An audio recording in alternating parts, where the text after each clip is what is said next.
आधार card वो पहचान है जिससे आपके काम हो जाते हैं। बैंक से लेकर तमाम सरकारी सुविधाओं के लिए आधार कार्ड की जरूरत होती है। यहाँ तक कि अब आधार कार्ड को मोबाइल नंबर से भी लिंक करवा दिया गया है। इसी के साथ ही ये बैंक अकाउंट से भी लिंक करवाना बेहद ही जरूरी है। ऐसा करने से आपके काम आसानी से और जल्दी हो जाते हैं। लेकिन सोचिए, अगर आधार कार्ड ही आपका बैंक अकाउंट खाली करवा दे तो? ऐसा इसीलिए क्योंकि साइबर ठग आपके आधार का गलत इस्तेमाल कर सकते हैं और अपनी पहचान का भी गलत फायदा उठा सकते हैं। आजकल ऐसे कई मामले सामने आए हैं जिसमें आपके आधार के जरिए बैंक अकाउंट खाली हो रहे हैं। तो क्या है इसकी सच्चाई, जानते हैं हमारे इस खास शो मेरा पैसा में, क्योंकि आपका पैसा मेरा पैसा सबका पैसा एक ही तो है। नमस्कार, मैं हूं अनुराधा तिवारी और आप देख रहे हैं दैनिक जागरण। इस खास शो में हम बात करेंगे उसी पैसे की। इस शो में हमारे साथ जुड़ेंगे साइबर एक्सपर्ट अमित दुबे। उन्हीं से जानेंगे कि आखिरकार साइबर एक्सपर्ट्स का प्लान क्या है और वो किस तरह से लोगों को अपने झांसे में फंसाते हैं।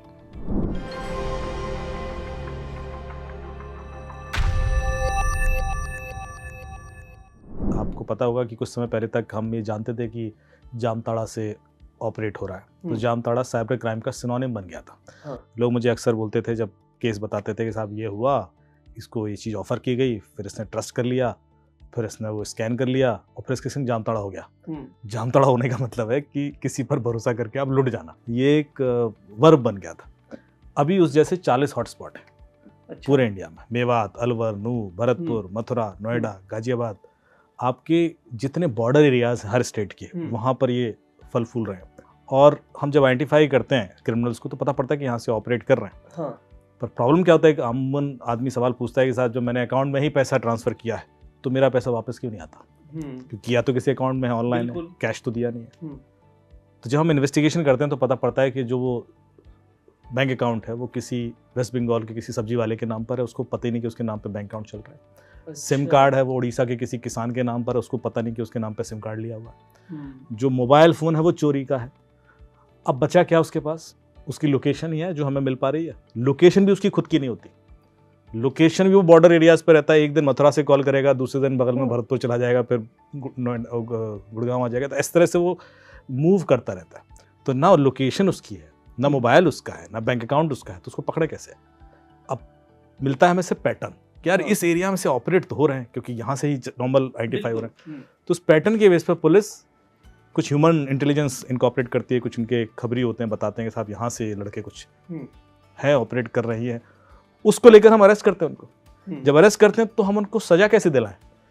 क्योंकि ना तो पैसा उनके नाम पे गया है, ना कोई भी चीज़ उनके नाम पे नहीं है, ना सिम कार्ड है, ना बैंक अकाउंट है। जब उनके नाम पे कुछ है ही नहीं और आप उनको पकड़ भी लोगे तो भी प्रोसिक्यूट कैसे करोगे? एक तो आप देखेंगे तो जितने भी हमारे जैसे उड़ीसा है, छत्तीसगढ़ है, झारखंड है, इसके गांव में आप जाएंगे ना तो वहाँ पर यही पूरा रैकेट चल रहा है। ये ऐसे नहीं एक दो लोग नहीं करते हैं। ये 1 लाख करोड़ का साल का क्राइम है अमूमन इंडिया में जो लॉस हो रहा है।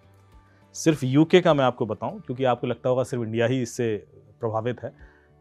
यूके में अभी पिछले हफ्ते की रिपोर्ट है 3 million per day pound, 3 million pound per day का नुकसान हो रहा है सिर्फ साइबर फ्रॉड से।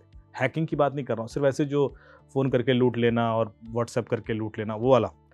मतलब कि 1.2 बिलियन पाउंड साल का, 15,000 करोड़ के करीब होगा ये अमाउंट जो जा रहा है उनका। अब यही इंडिया में 1 लाख करोड़ के करीब, क्योंकि इंडिया बहुत बड़ा कंट्री है। तो मैं कह रहा हूँ कि वहाँ पर उन गांव में लोग कैंप लगा देते हैं ये क्रिमिनल्स कि भारत सरकार की सब्सिडी मिल रही है, उसमें अशोक का चिन्ह है, प्रधानमंत्री जी की फ़ोटो भी होगी कई बार, और ये कैंप चल रहा है।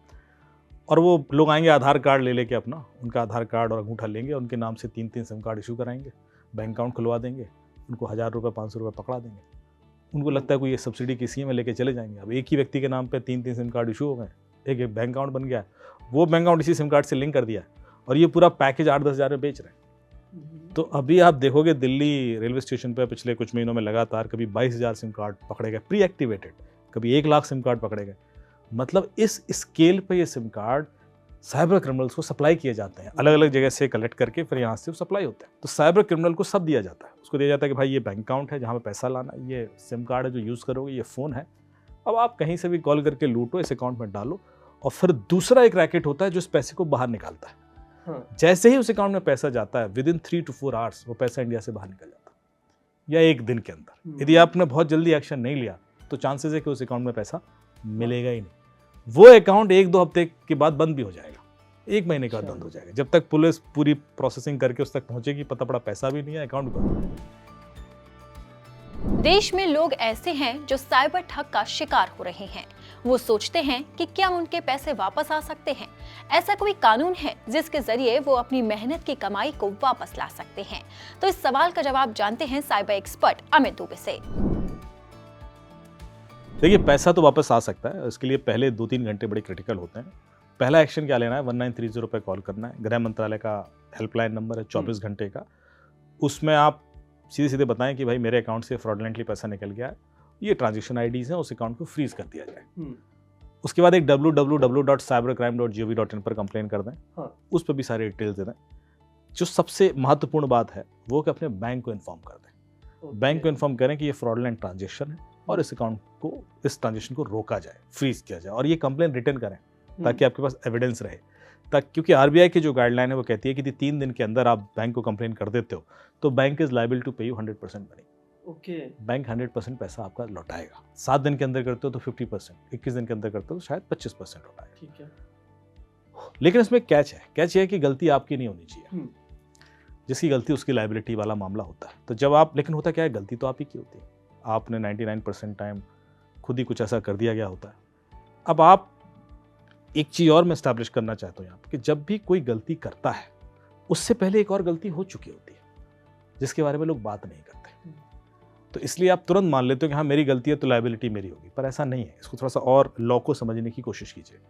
यदि आपको कोई कॉल आता है कि साहब इंश्योरेंस कंपनी से मैं बोल रहा हूँ और आपका ये प्रीमियम है, ये आपका डेट ऑफ बर्थ है, ये एड्रेस है, ये आपका लास्ट डिविडेंड था, जो भी आपकी डिटेल देता है, तो आप उस पर तुरंत भरोसा कर लेते हो। लगता है यार ये डिटेल किसी और के पास तो हो नहीं सकती, या मैं ट्राई से बोल रहा हूँ ये आपकी डिटेल है, या आप पुलिस डिपार्टमेंट से बोल रहा हूँ, या जो भी इंपर्सोनेशन हो रहा है डिपार्टमेंट का या एजेंसी का, उस से रिलेटेड कुछ डेटा आपको दिया जाता है। इसका मतलब एक क्राइम ऑलरेडी हो चुका था जिसके बारे में लोग बात नहीं कर रहे, वो होता है डेटा ब्रीच। डेटा चोरी हुआ, इसलिए क्रिमिनल आप पे भरोसा बना पाया, इसलिए आपने वो गलती की।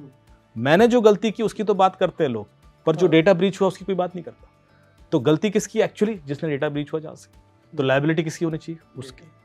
तो आप अभी भी कोर्ट में लड़ सकते हो, भले ही आपसे गलती करके हो गया। और इसी चीज को आधार बनाते हुए यूके में एक लॉ पास हुआ है अभी 7 अक्टूबर को। बड़ा इंटरेस्टिंग लॉ है और ये देखना पूरी दुनिया में तहलका मचाने वाला है। लॉ ये कहता है कि चाहे आपकी गलती से पैसा निकले, चाहे आप इग्नोरेंस में दे दिया आपने, लायबिलिटी पूरी बैंक की होगी। बैंक को पूरा पैसा वापस करना पड़ेगा। और पैसा यदि बैंक से बैंक जा रहा है तो बैंक पूरा ट्रैक करके रोक सकता है उसको। बैंक कैसे पल्ला झाड़ सकता है कि नहीं उधर गया था, मेरी जिम्मेवारी नहीं? अरे तभी तो बैंक में रखता हूं मैं पैसा, नहीं तो मैं किसी के घर में ना रख दूं। तो यूके ने बड़ा सही लॉ बनाया। उसने कहा कि चाहे आपकी, जैसे आपको तुरंत रियलाइज हो गया आपकी गलती है, आप बैंक को बोलेगा भाई मेरी गलती होगी लेकिन ये पैसा चला गया, लायबिलिटी पूरी बैंक की। 5 दिन के अंदर पूरा पैसा बैंक वापस करेगा, फिर सिर्फ 5 डेज में। अब साइबर ठग लगातार लोगों को अपना शिकार बना रहे हैं। ऐसे में लोगों को सतर्क और अलर्ट रहने की जरूरत है, क्योंकि ये लगातार नए झांसे लेकर आ रहे हैं और लोगों को फंसाते जा रहे हैं। अगर आपको हमारा ये वीडियो पसंद आया तो इसे लाइक और शेयर जरूर करें। अगर अब तक आपने दैनिक जागरण को सब्सक्राइब नहीं किया है तो इसी तरह के प्रोग्राम्स को देखने के लिए आप दैनिक जागरण को जरूर सब्सक्राइब करें।